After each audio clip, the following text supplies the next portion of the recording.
یرمیہ 50واں باب۔ وہ کلام جو خداوند نے بابل اور کسدیوں کے ملک کی بابت یرمیہ نبی کی معرفت فرمایا۔ قوموں میں اعلان کرو اور اشتہار دو اور جھنڈا کھڑا کرو، منادی کرو، پوشیدہ نہ رکھو، کہہ دو کہ بابل لے لیا گیا، بیل رسوا ہو، مرودک ساراسیما ہو، اس کے بت خجل ہوئے، اس کی مورتیں توڑی گئیں، کیونکہ شمال سے ایک قوم اس پر چڑھی چلی آتی ہے جو اس کی سرزمین کو اجاڑ دے گی، یہاں تک کہ اس میں کوئی نہ رہے گا۔ وہ بھاگ نکلے، وہ چل دیے، کیا انسان کیا حیوان۔ خداوند فرماتا ہے ان دنوں میں بلکہ اسی وقت بنی اسرائیل آئیں گے، وہ اور بنی یہودا اکٹھے روتے ہوئے چلیں گے، اور خداوند اپنے خدا کے طالب ہوں گے۔ وہ سیون کی طرف متوجہ ہو کر اس کی راہ پوچھیں گے کہ آؤ ہم خداوند سے مل کر اس سے ابدی عہد کریں جو کبھی فراموش نہ ہو۔ میرے لوگ بھٹکی ہوئی بھیڑوں کی مانند ہیں، ان کے چرواہوں نے ان کو گمراہ کر دیا، انہوں نے ان کو پہاڑوں پر لے جا کر چھوڑ دیا، وہ پہاڑوں سے ٹیلوں پر گئے اور اپنے آرام کا مکان بھول گئے۔ سب جنہوں نے ان کو پایا ان کو نگل گئے، اور ان کے دشمنوں نے کہا ہم قصوروار نہیں ہیں، کیونکہ انہوں نے خداوند کا گناہ کیا ہے، وہ خداوند جو مسکن صداقت اور ان کے باپ دادا کی امیدگاہ ہے۔ بابل سے بھاگو اور کسدیوں کی سرزمین سے نکلو، اور ان بکروں کی مانند ہو جو گلوں کے آگے آگے چلتے ہیں، کیونکہ دیکھ میں شمال کی سرزمین سے بڑی قوموں کے اموا کو برپا کروں گا اور بابل پر چڑھا لاؤں گا، اور وہ اس کے مقابل صف آرا ہوں گے، وہاں سے اس پر قبضہ کر لیں گے۔ ان کے تیرکار آزمودہ بہادر کیسے ہوں گے جو خالی ہاتھ نہیں لوٹتا۔ کسدستان لوٹا جائے گا، اسے لوٹنے والے سب آسودہ ہوں گے، خداوند فرماتا ہے۔ اے میری میراث کو لوٹنے والوں، چونکہ تم شادمان اور خوش ہو اور داؤنے والی بچیا کی مانند کودتے پھاندتے اور طاقتور گھوڑوں کی مانند ہنہناتے ہو، اس لیے تمہاری ماں نہایت شرمندہ ہوگی، تمہاری والدہ خجالت اٹھائے گی۔ دیکھو وہ قوموں میں سب سے آخری ٹھہرے گی، اور بیابان اور خشک زمین اور ریگستان ہوگی۔ خداوند کے قہر کے سبب سے وہ آباد نہ ہوگی بلکہ بالکل ویران ہو جائے گی۔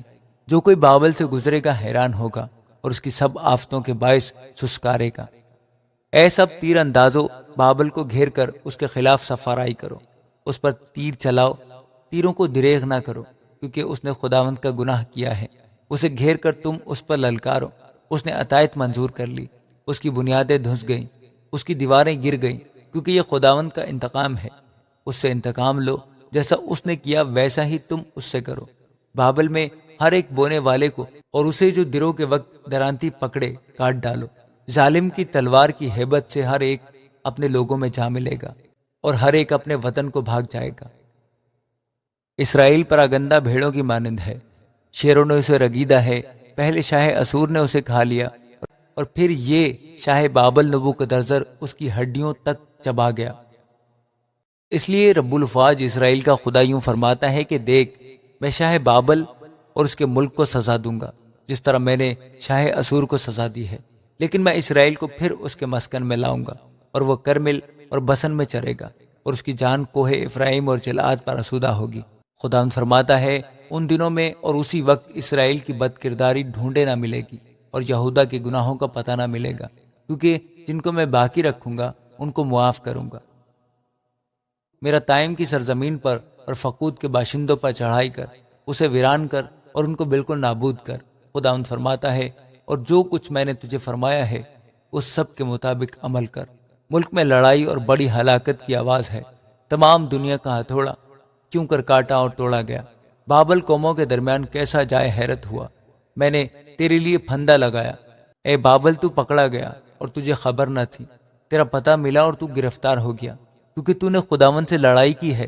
خداوند نے اپنا سلاح خانہ کھولا اور اپنے قہر کے ہتھیاروں کو نکالا ہے، کیونکہ کسدیوں کی سرزمین میں خداوند رب الفاج کو کچھ کرنا ہے۔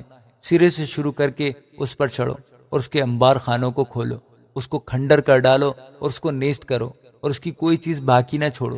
اس کے سب بیلوں کو ذبح کرو، ان کو مسلخ میں جانے دو۔ ان پر افسوس کہ ان کا دن آ گیا، ان کی سزا کا وقت آ پہنچا۔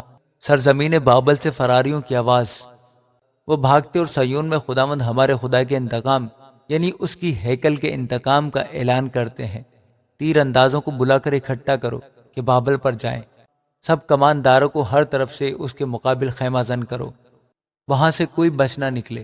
اس کے کام کے موافق اس کو بدلہ دو، سب کچھ جو اس نے کیا اس سے کرو، کیونکہ اس نے خداوند اسرائیل کے قدوس کے حضور بہت تکبر کیا، اس لیے اس کے جوان بازاروں میں گر جائیں گے اور سب جنگی مرد اس دن کاٹ ڈالے جائیں گے۔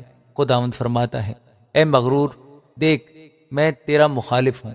خداوند رب الفاظ فرماتا ہے، کیونکہ تیرا وقت آ پہنچا، ہاں وہ وقت جب میں تجھے سزا دوں، اور وہ گھمنڈی ٹھوکر کھائے گا، وہ گرے گا اور کوئی اسے نہ اٹھائے گا، اور میں اس کے شہروں میں آگ بھڑکاؤں گا اور وہ اس کی تمام نواحی کو بھسم کر دے گی۔ رب الفاظ یوں فرماتا ہے کہ بنی اسرائیل اور بنی یہودہ دونوں مظلوم ہیں، اور ان کو اسیر کرنے والے ان کو قید میں رکھتے ہیں اور چھوڑنے سے انکار کرتے ہیں۔ ان کا چھڑانے والا زور آور ہے، رب الفاظ اس کا نام ہے، وہ اس کی پوری حمایت کرے گا تاکہ زمین کو راحت بخشے اور بابل کے باشندوں کو پریشان کرے۔ خداوند فرماتا ہے کہ تلوار کسدیوں پر اور بابل کے باشندوں پر اور اس کے عمرہ اور حکمہ پر ہے، لاف زنوں پر تلوار ہے، وہ بے وقوف ہو جائیں گے۔ اس کے بہادروں پر تلوار ہے، وہ ڈر جائیں گے۔ اس کے گھوڑوں اور رتھوں اور سب ملے جلے لوگوں پر جو اس میں ہیں تلوار ہے، وہ عورتوں کی مانند ہوں گے۔ اس کے خزانوں پر تلوار ہے، وہ لوٹے جائیں گے۔ اس کی نہروں پر خشک سالی ہے، وہ سوکھ جائیں گے، کیونکہ وہ تراشی ہوئی مورتوں کی مملکت ہے اور وہ بتوں پر شفتہ ہے۔ اس لیے دشتی درندے گیدڑوں کے ساتھ وہاں بسیں گے اور شتر مرغ اس میں بسیرا کریں گے، اور وہ پھر ابد تک آباد نہ ہوگی۔ پشت در پشت کوئی اس میں سکونت نہ کرے گا۔ جس طرح خدا نے سدوم اور عمورہ اور ان کے آس پاس کے شہروں کو الٹ دیا، خداوند فرماتا ہے اسی طرح کوئی آدمی وہاں نہ بسے گا، نہ آدم زاد اس میں رہے گا۔ دیکھ، شمالی ملک سے ایک گروہ آتی ہے اور انتہائی زمین سے ایک بڑی قوم، اور بہت سے بادشاہ بارانگیختہ کیے جائیں گے۔ وہ تیر انداز و نیزہ باز ہیں، وہ سنگ دل و بے رحم ہیں، ان کے نعروں کی صدا سمندر کی سی ہے، وہ گھوڑوں پر سوار ہیں۔ اے دختر بابل، وہ جنگی مردوں کی مانند تیرے مقابل سفرائی کرتے ہیں۔ شاہ بابل نے ان کی شہرت سنی ہے، اس کے ہاتھ ڈھیلے ہو گئے، وہ زچہ کی مانند مصیبت اور درد ذہ میں گرفتار ہے۔ دیکھ، وہ شیر ببر کی طرح یردن کے جنگل سے نکل کر محکم بستی پر چڑھائے گا، پر میں اچانک اس کو وہاں سے بھگا دوں گا اور اپنے برگزیدہ کو اس پر مقرر کروں گا، کیونکہ مجھ سا کون ہے جو میرے لیے وقت مقرر کرے، اور وہ چرواہا کون ہے جو میرے مقابل کھڑا ہو سکے۔ پس خداوند کی مصلحت کو جو اس نے بابل کے خلاف ٹھہرائی ہے، اور اس کے ارادہ کو جو اس نے کسدیوں کی سرزمین کے خلاف کیا ہے، سنو۔ یقیناً ان کے گلہ کے سب چھوٹوں کو بھی گھسیٹ لے جائیں گے، یقیناً ان کا مسکن بھی ان کے ساتھ برباد ہوگا۔ بابل کی شکست کے شور سے زمین کانپتی ہے، اور فریاد کو قوموں نے سنا ہے۔ آمین۔